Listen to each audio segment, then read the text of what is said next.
أعوذ بالله من الشيطان الرجيم بسم الله الرحمن الرحيم ومن شر حاسد إذا حسد صدق الله العظيم إن الله وملائكته يصلون على النبي يا أيها الذين آمنوا صلوا عليه وسلموا تسليما الصلاة والسلام عليك يا رسول الله وعلى آلك وأصحابك يا خاتم النبيين یا شفیع المذنبین یا رحمت للعالمین۔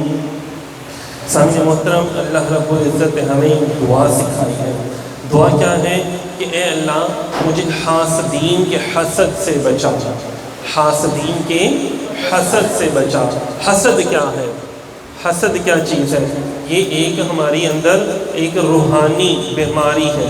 پچھلے دنوں ہم نے بات کی تھی کمزور روح، تو یہ حسد ایک ایسی بیماری ہے جیسے نا نزلہ زکام ہمارے جسم کو کمزور کر دیتا ہے، اسی طرح ہماری روح کو بھی کوئی بیماریاں ہیں کمزور کر دیتی ہیں۔ وہ کیا ہے؟ حسد کرنا، جھوٹ بولنا، غیبت، چغلی، یہ وہ روحانی بیماریاں ہیں جو ہماری روح کو کمزور کر دیتی ہیں، جس کی وجہ سے اگر ہم کوئی بھی کلمہ کلام پڑھیں تو وہ اثر نہیں کر رہا ہوتا۔ سامعین محترم، نبی پاک صلی اللہ علیہ وسلم کی چند احادیث بیان کروں گا حسد کے حوالے سے کہ حسد نیکیوں کو اس طرح ضائع کر دیتا ہے جس طرح آگ لکڑیوں کو ضائع کر دیتی ہے، جلا کے راکھ کر دیتی ہے نا۔ اسی طرح جب کوئی انسان کسی سے حسد کرتا ہے نا، حاسد جو ہوتا ہے وہ بیسیکلی اللہ کا دشمن ہوتا ہے۔ کیسے؟ اور آپ انہوں نہیں پتا کی دینا سی مینوں بہتا پتا ہے انہوں کی ملنا چاہیے۔ مطلب حاسد یہ سوچ رہا ہوتا ہے نا، اکثر لوگ ہم کسی کو کوئی ہمیں اپنی خوشی کی خبر سنائے تو اکثر لوگ کہتے ہیں یار بڑی اچھی بات ہے، ماشاءاللہ سے اللہ نے تمہیں دیا ہی ہے، اور کچھ لوگ واقعی خوشی سے کہہ رہے ہوتے ہیں، وہ رشک کر رہے ہوتے ہیں۔ اور ایک ہوتا ہے حسد کرنا، لے اچھا تیری تے کوئی اوقات ہی نہیں سی، تینوں کس طرح مل گیا؟ لے تانوں تے پتہ ہی نہیں کب سی، تانوں کس طرح مل گیا؟ لے اللہ باری تو سانوں دے دیندے نا، انہاں نوں تے پتہ ہی نہیں سی کچھ۔ تو یہ ہے حسد۔ مطلب وہ یہ کہتا ہے حاسد وہ اللہ کا بھی دشمن ہے، اپنا بھی دشمن ہے۔ اندازہ کریں کہ رب انہوں نہیں پتا، توبہ نعوذ باللہ جو مینوں پتا۔ مطلب کسی کو کیا دینا ہے، کس کی کیا اوقات ہے، کس کا کتنا ظرف ہے، اللہ کو معلوم نہیں، مجھے معلوم ہے، توبہ نعوذ باللہ معاذ اللہ۔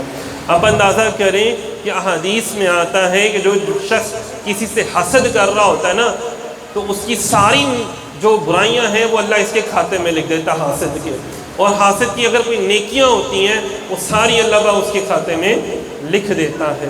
تو یہ جو حاسد ہے بیسیکلی اپنا ہی دشمن ہو گیا نا، اپنے ہاتھ سے ہی گوانی شروع کر دی اپنی ساری نیکیاں، اگر کہیں بھی ہوں گی تھوڑی بہت۔ پھر فرمایا کہ ایک اور حدیث پاک میں ہے حسد سے منع کرتے ہوئے ارشاد فرمایا کہ آپس میں حسد نہ کرو، کٹ کر نہ رہا کرو، ایک دوسرے سے بغض نہ رکھو اور نہ تعلق توڑو، اللہ تعالیٰ کے بندے اور آپس میں ایک دوسرے کے بھائی بن جاؤ۔ مطلب یہ دیکھیں یہ اخلاق ہے جو نبی پاک صلی اللہ علیہ وسلم اپنے ساتھیوں کو اور اپنی امت کو سکھا رہے ہیں۔ فرمایا کوئی ایسا شخص نہیں جو 3 باتوں سے خالی ہو۔ پہلی بات بدگمانی، ہر شخص کے اندر کسی دوسرے کو لے کے ضرور کوئی نہ کوئی گمان ہوتا ہے، بدگمان بھی رہتے ہیں۔ اچھا گمان رکھنا چاہیے، ویسے تو ہمیں حکم یہ ہے کہ ایک دوسرے کے بارے میں اچھا گمان رکھنا چاہیے، لیکن ہر بندہ دوسرے کے لیے کوئی نہ کوئی بدگمان، اور نہیں اس نے ایسا نہیں ایسے کیا ہوگا، اچھا وہ ہنس رہا ہے نا، اس کی ہنسی میں بھی کوئی حسدی ہوگی، اس کی ہنسی میں بھی کوئی غروری ہوگا۔ تو اسی طرح، اور دوسری بات کیا ہے؟ حسد، اور تیسری بات کیا ہے؟ فعل بد۔ فرمایا کہ میں تمہیں اس کا علاج بتاتا ہوں۔ تو نبی پاک صلی اللہ علیہ وسلم نے فرمایا جب تم بدگمانی کرو تو اپنے دل سے اس کی تحقیق مت کرو اور اس پر قائم رہو۔ اگر تمہیں خیال آ رہے ہیں نا کہ نہیں یار یہ بندہ صحیح نہیں ہے، اس طرح کا نہیں، تو میں اس کو اپنے دل میں اس کو ٹھہرنے نہ دو، ایسے خیال کو جھٹک دو کہ نہیں یار اللہ اس کا معاملہ اللہ بہتر جانتا ہے، مجھے کسی کے بارے میں سوچنا ہے تو اچھا سوچنا ہے، اپنے مسلمان بھائی کے بارے میں برا نہیں سوچنا۔ اور جب کوئی فعل بد دیکھو تو اس پر اعتماد نہ کرو۔ دیکھیے بعض بار ہم لوگ کسی کو لڑتے ہوئے دیکھ رہے ہوتے ہیں اور ہم اس کو گنہگار سمجھ لیتے ہیں، تو کیا پتہ وہ کسی اور وجہ سے لڑ رہے اور وہ اپنی حق کے بارے میں لڑ رہا ہو اور ہم اس کو برا سمجھ لیں۔ اسی طرح فرمایا کہ جب حسد پیدا ہو، زبان اور ہاتھوں کو اس پر عمل کرنے سے محفوظ رکھو۔ ہمارے کیا ہوتا ہے، حسد ہوتی ہے، ہم فوراً اس کا اظہار کر دیتے ہیں. فرمایا خاموشی اختیار کر لو. اگر تمہیں تمہارے دل و دماغ میں کسی کے بارے میں کوئی شک پیدا ہوتا ہے، کوئی حسد پیدا ہوتی ہے، تو اس کا اظہار کبھی نہ کرو. یہ صرف نبی پاک صلی اللہ علیہ وسلم کی امت کو یہ مقام حاصل ہے کہ اگر آپ کے دل و دماغ میں کوئی گناہ کا خیال آتا ہے، کوئی گناہ نہیں ہوتا. ہاں جب تک آپ اس کو کر نہیں دیتے، لیکن اگر آپ کے دل و دماغ میں نیکی کا خیال آ گیا اور وہ نیکی آپ 10 سال بعد بھی کریں گے، تو 10 سال اللہ پاک آپ کے نامہ اعمال میں نیکیاں لکھتا رہے گا کہ اس نے نیکی کا خیال تو کیا، اس کو اچھا کام کرنے کا سوچی تو صحیح نا. تو ایک آپ نے سوچا ہے یار میں بھی 4-5 دن کے بعد یہ نیک عمل کروں گا، وہ 4-5 دن ہم نہیں کرتے ہیں، لیکن اللہ تعالیٰ آپ کے نامہ اعمال میں نیکیاں لکھنا شروع کر دیتے ہیں. فرمایا کہ اے مسلمانوں، تم نے وہ چیز پیدا ہو رہی ہے جس سے تم سے پہلے بہت سی امتوں کو تباہ کر دیا. اور وہ کیا چیز ہے؟ حسد اور عداوت. عداوت مطلب دشمنی، ایک دوسرے سے حسد بلا وجہ کی. آپ کو پتہ ہے آج لوگ حسد کی بنیاد پر ہی ایک دوسرے کے اوپر شیطانی عملیات کروائی جا رہے ہوتے ہیں.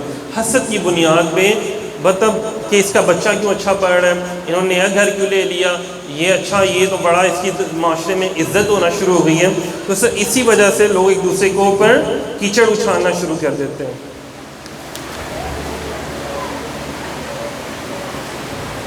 نبی پاک صلی اللہ علیہ وسلم نے فرمایا کہ 6 قسم کے لوگ 6 وجہ سے دوزخ میں جائیں گے. عرب عصبیت کی وجہ سے، امیر اپنے ظلم کے باعث، مالدار جہنم میں جائے گا تکبر کرنے کی وجہ سے. تعصب ہوتا ہے نا، عصبیت کہتے ہیں تعصب کو، ویسے اسی طرح مالدار تکبر کرنے کی وجہ سے. سوداگر تاجر لوگ اپنی خیانت اور بدنیتی کی وجہ سے. دہقان اہل دیہات اپنی نادانی اور جہالت کی وجہ سے.